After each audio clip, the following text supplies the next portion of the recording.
আসসালামু আলাইকুম ওয়া রাহমাতুল্লাহি ওয়া বারাকাতুহু। সম্মানিত ইমানদার মুসলমান ভাই বোনেরা, আজ আমরা জেনে নেব হাদিস থেকে যেই দোয়াটি বৃষ্টির সময় করলে কবুল হয়, আল্লাহ পাক ফেরত দেন না।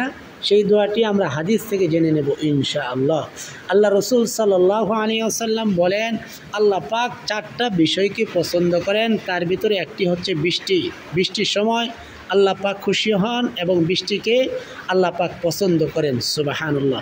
বৃষ্টির সময় চলতেছে, এখন যদি আমরা দোয়া করতে পারি, আল্লাহ পাক আমাদের সকলের দোয়াগুলিকে কবুল আর মঞ্জুর করবেন। তারপরে দোয়া কবুলের সময় চলতেছে, জিলহজ মাস চলতেছে। এই উপকারী ভিডিওটি আপনাদের জন্য বানিয়ে বৃষ্টির সময় দিলাম। আল্লাহ পাক যেন আমাদের সকলের দিলের তামান্নাগুলি কবুল আর মঞ্জুর করেন, আমাদের সকলের হৃদয়ের চাওয়াগুলি আল্লাহ পাক যেন পূর্ণ করেন। সবাই বলি আমিন। আসুন তাহলে আমরা সেই হাদিস থেকে বৃষ্টির সময় যে দোয়া করলে কবুল হয় সেই বিষয়টা আমরা জেনে নিই ইনশাআল্লাহ। আল্লাহ রসুল সাল্লাল্লাহু আলাইহি ওয়াসাল্লাম বৃষ্টির সময় তিনি একবার নেমে গেলেন, বৃষ্টির পানি গায়ে মাখলেন। সেজন্য বৃষ্টির পানি গায়ে মাখা এটা সুন্নত। তবে কারো যদি ঠান্ডা লেগে যাওয়ার ভয় থাকে, কয়েক ফোঁটা পানি শরীরে লাগিয়ে নেওয়া এটা সুন্নত, এবং বৃষ্টির সময় দোয়া করাও সুন্নত। এবার আসুন বৃষ্টির সময় যে দোয়া করলে আল্লাহ পাক কবুল করেন, ফেরত দেন না, সেই দোয়াটি আমরা শিখে নিই। আল্লাহ রসুল সাল্লাল্লাহু আলাইহি ওয়াসাল্লামের সাহাবী হযরত সাহল বিন সাদ রাদিয়াল্লাহু তাআলা আনহু বলেন, আল্লাহর নবী জনাবে মুহাম্মদ রাসূলুল্লাহ সাল্লাল্লাহু আলাইহি ওয়াসাল্লাম বলেন, দুইটি সময়ের দোয়া আল্লাহ পাক কখনো ফেরত দেন না। এক নাম্বার হচ্ছে আজানের সময়ের দোয়া। যখন আজান হয়ে যায়, আজানের পরে বান্দা যখন আজানের উত্তর দিবে, আজানের উত্তর দেওয়ার পরে যখন যদি পারে তো আজানের দোয়া পড়ে নেবেন, আর না পারলে কোনো সমস্যা নেই। আজানের উত্তর দেওয়ার পরে যখন আপনার দিলের তামান্নাগুলি আল্লাহর কাছে বলবেন এবং আল্লাহর কাছে চাইবেন, আল্লাহ পাক আপনাকে কখনো ফেরত দিবেন না ইনশাআল্লাহ। যদি চাওয়ার মতো চাইতে জানেন, আল্লাহ পাক আপনার দোয়াকে কবুল আর মঞ্জুর করবেন ইনশাআল্লাহ। 100% গ্যারান্টি ইনশাআল্লাহ। তবে চাওয়ার মতো চাইতে হবে, হালাল খাবার খাইতে হবে, সৎ পথে থাকতে হবে।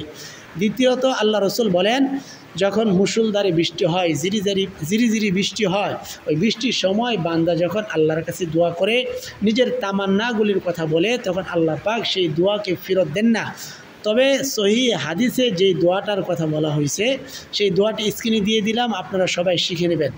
আল্লাহুম্মা শাইবান নাফিআ, আল্লাহুম্মা শাইবান নাফিআ। হে আল্লাহ, আপনি আমাদের জন্য যে মুষল দ্বারায় বৃষ্টি দিচ্ছেন, সেই বৃষ্টির জন্য আমাদের জন্য উপকার হয়, এভাবে আল্লাহর কাছে চাওয়া। অথবা নিজের দিলের সমস্ত তামান্নাগুলি আল্লাহর কাছে বলার চেষ্টা করবেন। আপনার ছেলে কথা শুনে না, আল্লাহর কাছে ছেলের জন্য দোয়া করবেন। আপনার মেয়ে কথা শুনে না, মেয়ের জন্য দোয়া করবেন।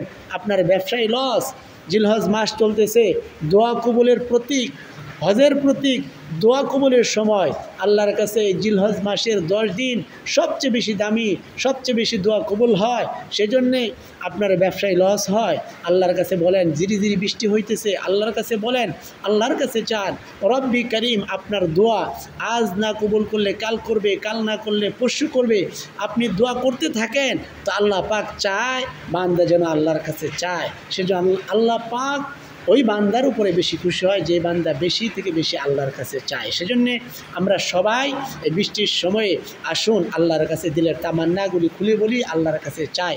অবশ্যই দোয়া কবুলের ইসলামিক এই ভিডিওটি আপনার কাছে ভালো লেগেছে, অবশ্যই অন্য মুসলমান ভাই বোন যেন আল্লাহর কাছে চেয়ে নিজের তামান্নাগুলি পূর্ণ করতে পারে, সর্ব জায়গায় ভিডিওটি সবই নিয়ে তো শেয়ার করে দেবেন, ছোট্ট করে একটি লাইক করে দিবেন, আর কমেন্ট করে আপনার মতামত জানিয়ে দিবেন, আর নতুন হলে সাবস্ক্রাইব করে পাশেই থাকবেন। আসসালামু আলাইকুম ওয়া রাহমাতুল্লাহি ওয়া বারাকাতুহু।